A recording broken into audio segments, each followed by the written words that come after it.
அன்பார்ந்த சகோதர சகோதரிகளே, கிறிஸ்துவுக்குள் உங்களை அன்போடு வாழ்த்துகின்றேன். இந்த புதிய மாதம் உங்கள் வாழ்வில் பேராசீர்வாதமான மாதமாக இருக்க ஆண்டவரை வேண்டிக் கொள்கின்றேன்.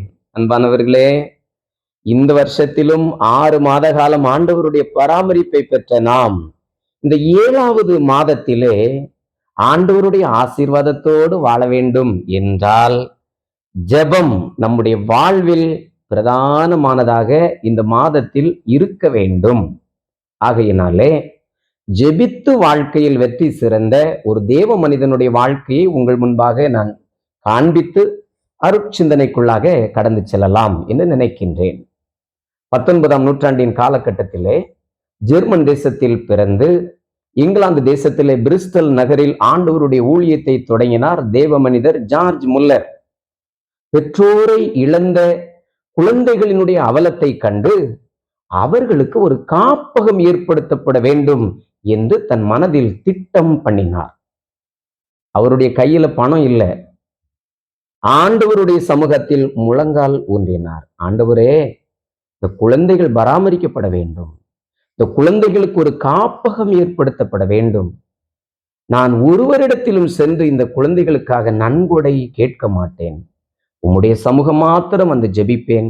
நீர் தேவைகளை சந்திக்க வேண்டும் என்று ஆண்டவரோடு கூட ஒரு உடன்படிக்கையை ஏற்படுத்தி கொண்டு ஒரு இல்லத்தை வாடகைக்கு எடுத்தார். அதிலே குழந்தைகளை சேர்த்தார். 300 குழந்தைகள் அதிலே சேர்க்கப்பட்டு விட்டார்கள். ஒவ்வொரு நாளும் அந்த காப்பகத்தினுடைய தேவைக்காக ஆண்டவருடைய சமூகத்திலே முழங்கால் ஊன்றி ஊன்றி ஜெபித்து ஜெபித்து அதனுடைய தேவைகளை ஆண்டவர் மூலமாக பெற்றுக்கொண்டு சிறப்பான முறையிலே காப்பகத்தை நடத்தி கொண்டிருக்கின்றார். காப்பகம் இப்படி சிறப்பாக போய்கொண்டிருக்கிற வேளையில் காப்பகத்தை சுற்றி இருந்த மக்களினுடைய எதிர்ப்புக்கு உள்ளாக காப்பகம் தள்ளப்பட்டது. காப்பகத்தை மூட வேண்டும் என்கிற சூழல் ஏற்பட்ட பொழுது அப்பொழுதும் ஜார்ஜ் முல்லரிடத்திலே பணம் இல்லை. ஆண்டவருடைய சமூகத்தில் முழங்கால் ஊன்றினார். ஆண்டவரே, இன்னும் இந்த காப்பகம் வாடகை இல்லத்தில் நடத்தப்படுவது உகந்தது அல்ல. சொந்தமாக இதற்கு நிலம் வாங்கப்பட வேண்டும். கட்டிடங்கள் கட்டப்பட வேண்டும். தேவையை சந்தித்தருளும் ஆண்டவரே என்று சொல்லி ஆண்டவருடைய சமூகத்தில் மனம் உருகி மன்றாடினார். ஆண்டவர் ஜார்ஜ் முல்லருடைய ஜெபத்திற்கு பதில் கொடுக்க முன் வந்தார். நிலம் வாங்கப்பட்டது. கட்டிடம் கட்டப்பட்டது. முதலில் அந்த 300 குழந்தைகளையும் அந்த புதிய காப்பகத்திற்கு அழைத்து சென்றார்.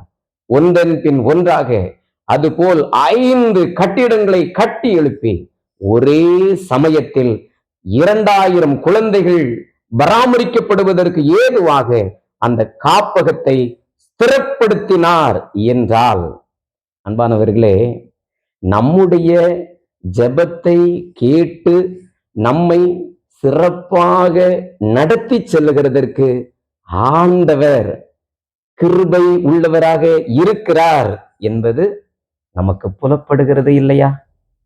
ஆகையினாலே அன்பானவர்களே, நம் நல்லா ஜெபம் பண்ணணும். திருமறையில 1 தெசலோனிக்கேயர் 5ஆம் அதிகாரம் 17ஆம் வசனம் இடைவிடாமல் ஜெபம் பண்ணுங்கள் என்று சொல்கிறது. மத்தேயு நற்செய்தி நூலிலே 26ஆம் அதிகாரத்தில் 41ஆம் வசனத்தில் நமது ஆண்டவர் இயேசு கிறிஸ்து சொல்லுகின்றார், நீங்கள் சோதனைக்கு உட்படாதபடிக்கு விழித்திருந்து ஜெபம் பண்ணுங்கள் என்று சொல்கின்றார். 34ஆம் சங்கீதத்திலே 10வது வசனத்தை நாம் பார்க்கின்ற பொழுது, சிங்கக்குட்டிகள் தாழ்ச்சி அடைந்து பட்டினியாய் இருக்கும் கர்த்தரை தேடுகிறவர்களுக்கோ ஒரு நன்மையும் குறைவு படாது என்று சொல்லப்பட்டிருக்கிறது. ஆகையினால் அன்பு சகோதர சகோதரிகளே, இந்த புதிய மாதத்திலே நமது ஆசீர்வாதத்துக்காக, நம்முடைய குடும்பத்தாருடைய ஆசீர்வாதத்துக்காக, நம்முடைய சபை மக்களின் ஆசீர்வாதத்துக்காக, நம்மோடு வேலை பார்க்கிறவர்களின் ஆசீர்வாதத்துக்காக, நம்முடைய தேசத்தில் நம்மோடு வாழுகிற சகோதர சகோதரிகளின் ஆசீர்வாதத்துக்காக, நம்முடைய வாழ்வாதாரத்துக்காக ஆண்டவர் கொடுத்திருக்கிற வேலைக்காக, உத்தியோகத்துக்காக, தொழிலுக்காக மட்டுமல்ல, நம்முடைய குடும்ப சமாதானத்துக்காக, சந்தோஷத்துக்காக, நம்முடைய பிரயாண பாதுகாப்புக்காக என்று நாம் அதிகம் பாரத்தோடு கூட ஜெபம் பண்ண வேண்டும். இந்த மாதத்திலும் அதிகமாக பாரத்தோடு நாம் ஜெபித்து ஆண்டவருடைய ஆசீர்வாதத்தை சுதந்தரித்துக் கொள்வோம். ஆண்டவர் நம் ஒவ்வொருவரையும் ஆசீர்வதித்தருள்வாராக. ஆமென்.